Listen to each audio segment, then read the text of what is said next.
Today is a very special day for me. We are celebrating 30 years here at the spa. I thought it was time, and I thought it was important to my heart to tell you the backstory of how this began and a little bit about me. I think the most important thing to start with is immediately you getting to know me differently than you know me every single day at the spa.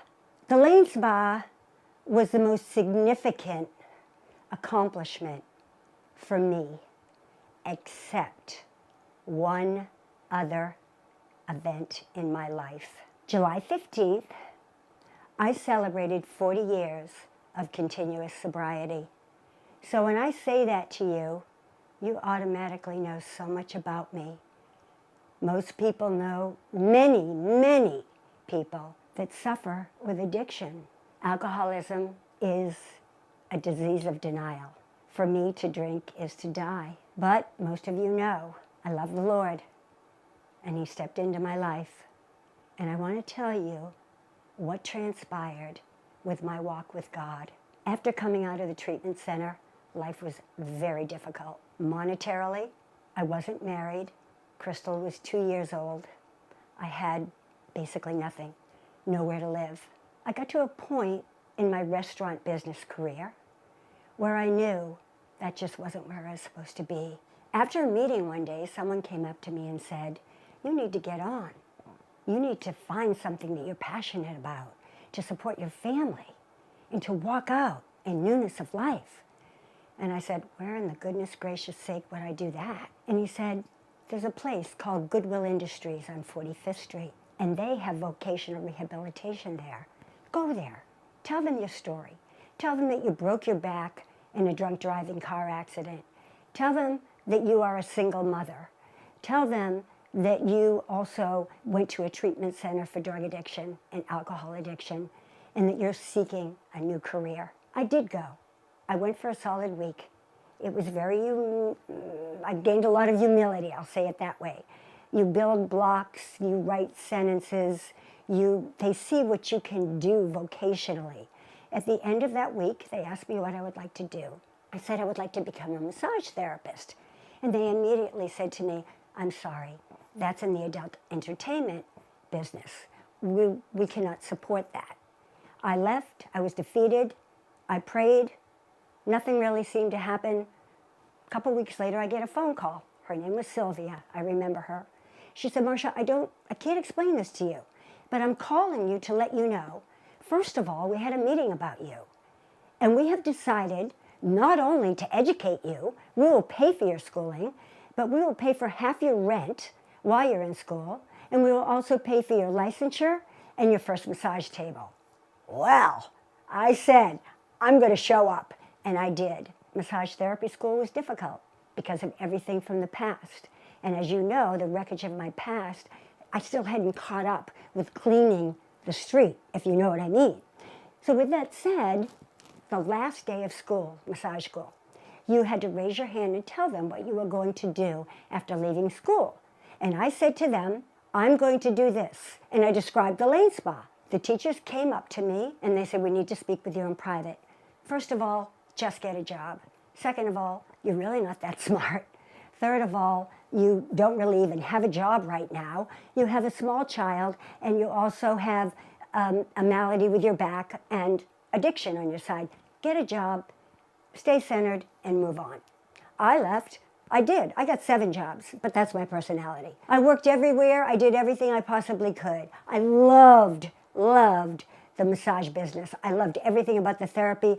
I loved the touch. I loved that I could take my hands as to what God gave me and I could put them on another human being and I could make a difference. One day I started dreaming again about the spa. I was on the beach. I had a friend that said, "You know what, I might be able to help you with this."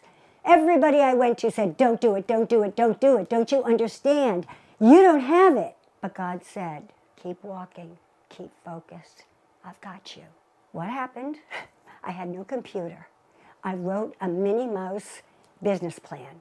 I walked all over this Palm Beach County going into banks. They all felt so sorry for me. They basically didn't even know what to say to me. I think it was the sixth bank, and it was Admiralty Bank, and it was the corner of Military Trail and PGA Boulevard.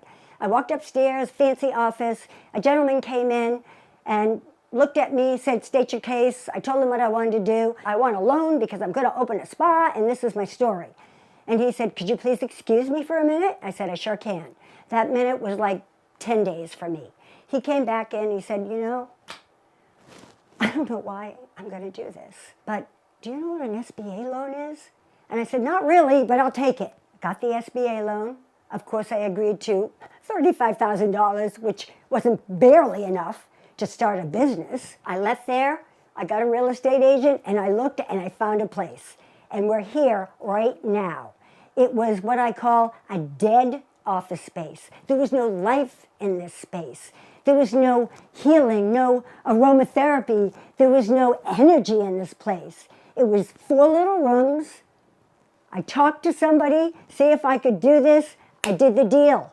I started with the SBA loan. It was a nightmare. I mean, when you buy a box of pencils, you have to give them a receipt, and then they go ahead and give you the next plot. I ended up getting everything ready together, stick-em tiles, asked everybody in the world to help me. The day came, we opened, we started working.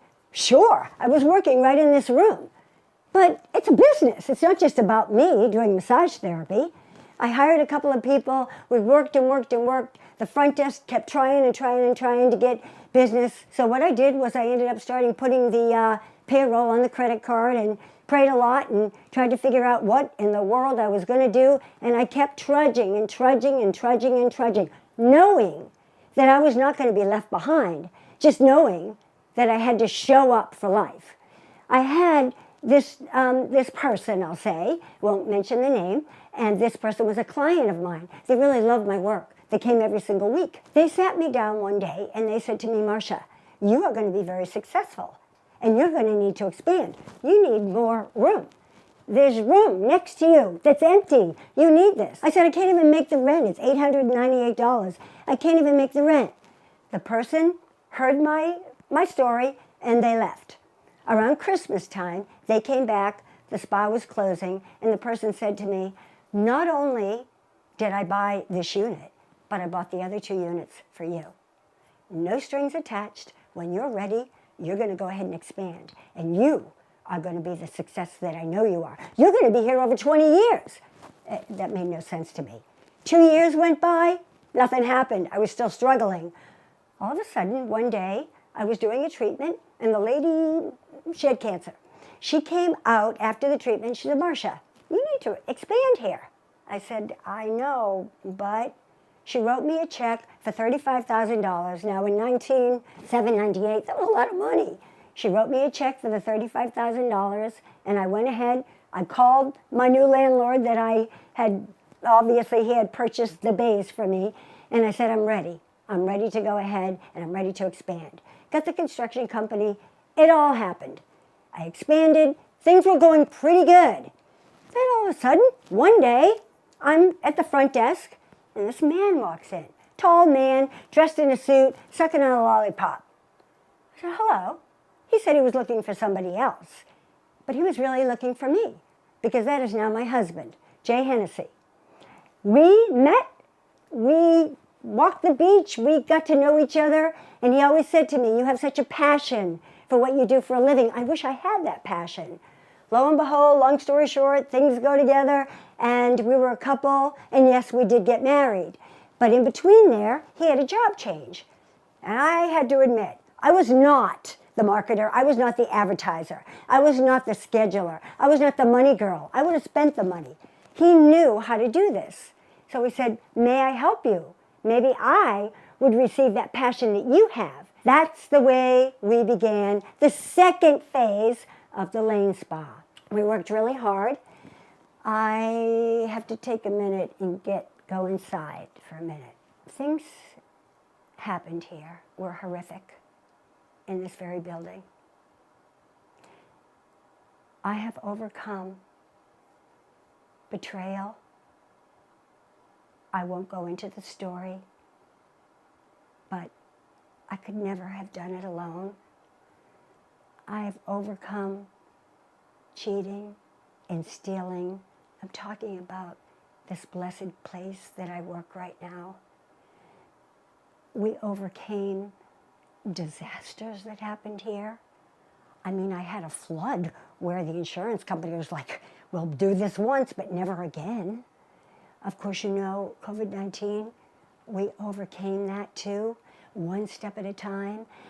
But what I'm trying to really say to you, and I hope I can get this out, is that this beautiful little place, the reason that it excels and the reason it moves on the way it does and the reason that so many people come here is because it is the heart and soul of a human being.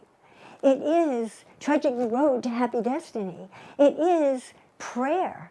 It is helping others. When 2002, in February, I decided, hey, I'm going to have my own foundation. I'm going to have the name of it be Assisting Families in Crisis. I can do this. I didn't know how to do a 501c3. I just made it up. Do you realize to this day, every single month, that we give $500 a month to the hungry? Once a year, we have a charitable event that earns about $10,000. We give that away. On Mother's Day, we do a mother's event, especially for healthy babies, healthy mothers, Hannah's Home, etc. And we just continue on giving and giving and giving. And I guess in just the last bit of this story, and that is that I was taught a long time ago when I started this business that success is much more difficult to handle than failure. I know that. I come to this spa almost every day. It's not because I have to, it's because I want to. It's because this is a part of me that nobody can take from me. And so I just wanted to say in closing that as we evolved and you all believed in me and you came all the time, you've supported so many families every single year. I have so many people that work for me over 20, 25 years. I mean, this is unbelievable. We still continue to do great work. We still strive to do our best. We still strive for the best customer service. We would speak to you in private and be with you. We would pray over you. This is who we are. And I just want to say thank you. That is not really the best thing to say, but I'm going to go ahead and say it differently when I take you on a little tour. Thank you.